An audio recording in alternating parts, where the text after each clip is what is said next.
Hey guys, this is Matt. We are going to be doing a little video for Laura. It's actually her birthday. Yay! Happy birthday, Laura. Happy birthday, Laura. Happy birthday, Laura. Happy birthday. Congratulations on making it through another year. I know that the three of us didn't make it easy on you. So we're going to be doing just a couple of little reminiscent things about Laura, saying the things that we love about her, why we're actually all friends, and hopefully most of them are going to be nice. So, happy birthday, Laura, and let's start. I want to point out that one of the questions Matt thought I should answer was, quote, how are you friends with this woman? I am friends with Laura after meeting her through the world's #1 Harry Potter website, MuggleNet. We became friends. We just hit it off, through doing the podcast MuggleCast.com. And for doing that other podcast as well. That's a quote my mother made for me a few years ago, by the way. How am I friends with this woman? Ugh. Well, to be honest, she's the only one who puts up with all of my shit and somehow still at the end of the day finds it endearing enough to call me a friend. I don't know why or how, but she's a saint that way. Me being friends with Laura start back, I think it was like late 2006. That was when I started working for the Harry Potter podcast that we all started at. It was for MuggleCast, and I got hired on to be a transcriber. And what a transcriber really did was they listened to the episodes. Each of us, there were a bunch of us, we just typed in whatever whatever the host was saying at that part of the minutes, and people can go back and look and see what they were reading. Mostly for like our deaf audience members on MuggleNet that wanted to listen, sort of listen. And Laura was actually one of the first people that I ever talked to that was on the show, and she was just really nice, really endearing, and she wasn't cliquey like some of the other hosts were a little cliquey, like you had to work there a while. They didn't really want to talk to us because we were kind of low, I guess. But Laura was really, really nice, and she wanted to talk to me, probably because I was so sexy. She wanted the D. She wanted the Matty. What was it like meeting Laura for the first time? Well, the first time I met Laura was in a chat room, so I, I'm not sure how to explain that one to our kids, but the first time I met Laura in person was at BWI Airport in Baltimore. She flew up to visit. We were really young. I think at the time she was probably only 16 or so. I was like 18-ish, and honestly, it wasn't weird at all because we had talked so much, but it was definitely surreal. I remember it being a very surreal experience. Like, I remember waiting in like the lobby area of the airport, and she was coming down the escalators, and there was like the halo around her head, like the light shone from the heavens, and it was a very movie-esque kind of scene. And then we ran into each other's arms and embraced, and we've been married ever since. So it was a surreal moment, though. I do remember it very well, and putting like that disembodied voice that I had been speaking with for God a while at that point already. Putting that disembodied voice to like an actual body and a face and having her be physically there was super cool, but super surreal. Meeting Laura for the first time, we met in Las Vegas, and it was just, it's a good place for 17, 18-year-olds to meet, and it was just love at first sight. We had a great suite. It was our dream living situation. Everything just seemed right in the world for us, and we had a good time. Didn't hang out with her too much. I didn't really consider her a super close friend in Lumos. I was very popular during my MuggleCast days back then. I had tons of girls coming at me. So, Laura was one of the many girls coming at me. So I didn't have too much time for her. But meeting her for the first time, it was a good time. The first time that we actually met was when we went to the Order of the Phoenix premiere for the Harry Potter film in Los Angeles, and the first time that we really met was in our hotel room, and she just got our highlights done. They're really nice. She was really excited about it, and it was a new experience, like meeting a friend that you were already kind of friends with, but you never actually met in person. But it wasn't like that with Laura. Like she and I just started talking as if we've been friends forever. And that's really one of the things qualities that not a lot of people have. And it was just a great experience meeting her for the first time. She was really nice. What do you enjoy most out of your friendship with Laura? Probably the spooning. You know, she's a really good big spoon. She's not afraid to really get in there and just wrap her arms around you and cradle you a little bit, rock you slightly back and forth as you fall gently into slumber. That's her sweet spot. She's a great cuddler, great big spoon, and definitely take advantage of that as often as I can. The thing I enjoy most about our friendship is that she's always very honest. She's very organized. She is by far the most organized person on Millennial. She doesn't fuck around. For the record, I'm the second most organized person. What I really love about Laura is her opinions. First of all, everything that she says sounds very, very well thought out, and it's very clear and concise. She's always honest. She's a very honest person, and sometimes it's good and sometimes it's a bad thing, but at least with her, you always know where you stand. She's an extremely loyal friend. She will back you up, especially when you need it. She will never let you down. I'm singing a song, aren't I? Never let you down.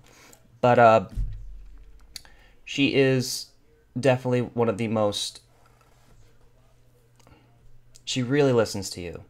And whenever you're talking to her, you know that she's giving you all of her attention. And that's a very, very strong quality. And that's one that I hold very important with my friendship with her. Whenever I talk to her, I know that she is listening and she is not waiting for me to stop talking so she can start. She's there for me. So that's what I love about her. What is something about Laura that most people don't know? Well, we share a lot of our secrets with the folks at Millennial, but if this video ever gets out, and this is for, Millennial listeners, I encourage everybody to ask Laura to do an impression of an iguana for you. It's a life-changing moment. I mean, there's really no coming back from that.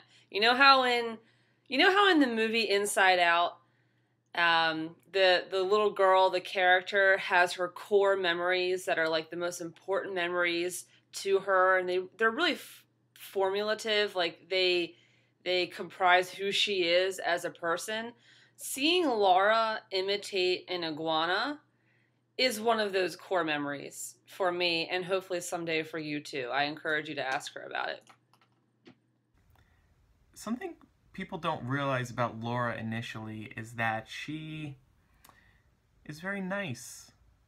And when you first meet her, you'll find her to be very nice, but then you get a few drinks in her and she will be a party. She will turn into a party for you, and it's just a fun time. But you won't realize that the first time you meet her. She's super nice, super, oh, hi, nice to meet you. She seems all innocent, and then you put a couple of drinks in her, and she will just turn up. Most people don't realize that, because when you first meet her, she's really, really sweet. She's very kind, very loving, or at least very, she's very polite. But man, when you start hanging out with her, she becomes the life of the party. Like she parties hard. Like she don't fuck around. It's hard to keep up with her sometimes. And with all of us, like we're no spring chickens when it comes to partying. We know how to drink and we know how to dance and everything, but man, she's like the first person down there. She will force you. But the thing is, she doesn't need to, because it's really contagious with her. Like, she will make everyone have an amazing time. But she can hold her liquor pretty well, so you best be on your feet. My favorite memory of Laura is actually a photo I came across recently, which I'm sure Laura's going to love to see again, is when we got she got blackout drunk in London, and I have a photo of her sitting at the table with a beer, and she's slamming her fist on the table, and she's like leaning forward. She's clearly under the influence of alcohol. And I will just never forget that photo. That photo will never leave me. I'm so glad I actually found a digital copy because it's wonderful. Here's the deal. I can't really tell that many embarrassing stories about Laura because for every one I have, she probably has 2 on me. So I'm not going to start this war. It will be like, I am like the Russia to her United States. This Cold War is just not going to end well for me. Like, the walls will come crumbling down on my side of the shit, okay? So I'm not going to fuck my own life up, guys. Sorry. I think my favorite memory of Laura is one that she is probably going to kill me for. But like, I think we've said it before a couple times, so I can say it. In 2007, when we were at a convention in Toronto, she and I were dancing on the floor, and she was already had a few too many. And of course, I mean, all of us did. Like, it's a party. Like, we were dancing and everything. And then, like, she was just, when you get into that moment, like, you want to be really affectionate. You hug everybody. Well, she started hugging me, and then she laid on a nice little kiss, and she was just really sweet. And then I found out later that night, I was doing something that most people do after like a night out, if you know what I mean. And she knocked on the door, and she was just hysterical. And she was, I mean, her mascara was running down. She was really sad, and she was like, I'm so sorry I kissed you. I know you're with Andrew. Like, I was with Andrew at the time. I know you're with Andrew, and I really don't want to ruin my friendship with both of you, and I don't want to ruin what you guys have. I'm so sorry if I ruined it. And then like, she was just apologizing, and then Elisa was behind her going like this. She was eyeing me up and down, and then she realized like what was going on because I had a blanket around me, and and Elisa was like, "Oh, girl, get it together. Like, this is not the right time." And God love Elisa for babysitting her during that.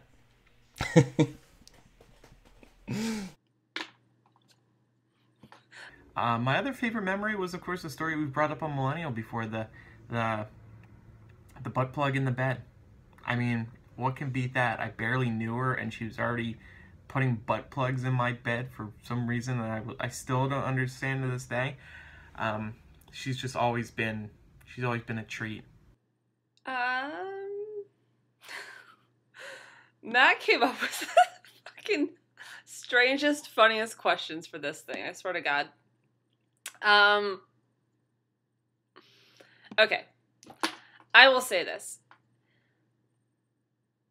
When I look back at my life and I think about, even today, when I think about the core people that are most important to me, when I think about my family, when I think about, all those apocalyptic scenarios that you see in movies, like the asteroid's coming and you have to get to the underground bunker and shit like that.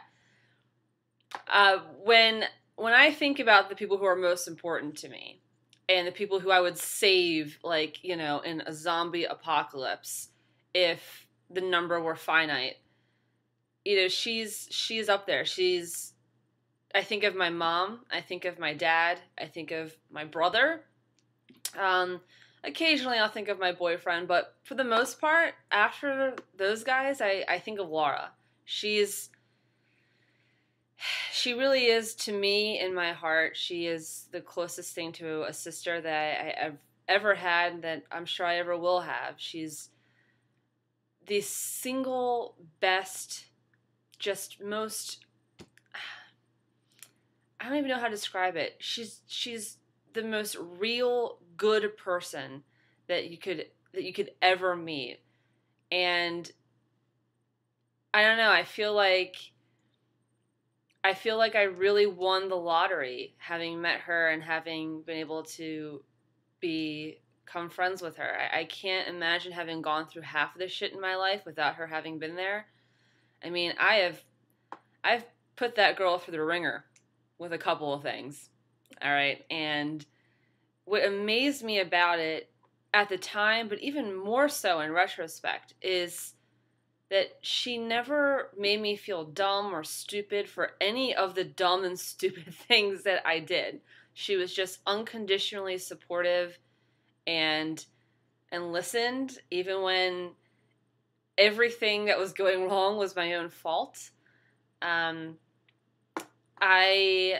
don't know. I don't really know what else to say about it other than that she is family to me, and that however long this show lasts or doesn't last, I can guarantee you that I will ensure that we will be old ladies, you know, on our front porch, rocking back and forth, hollering at the young whippersnappers together. That's my friendship goal for me and Laura. And, you know, if I get that big spoon cuddling in along the way, I'm not going to complain.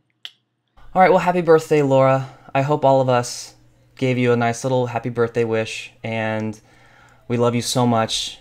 Like, you are the glue that really holds us together. You keep us in line, so thank you for being our friend, and we love you so much. And happy birthday. Happy birthday. Happy birthday, Laura, and you're old as hell, and screw you for leaving New York. Bye. And now she'll kill me.